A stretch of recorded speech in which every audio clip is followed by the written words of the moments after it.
We are the inheritors of this canvas people have been painting on, and we inherit the relationships, damaged or supported as they were. And so sometimes somebody's up there saying, you guys don't understand our community at all. And we're trying to say, yeah, we do.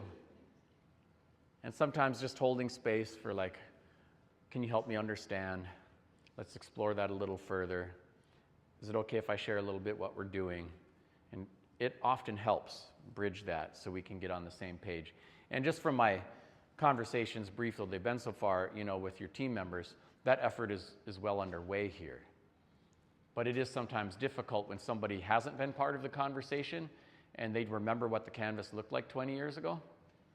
And they come in and they want to chew you out about how it looked 20 years ago. And it's harder for them to see what's been happening since or whatever.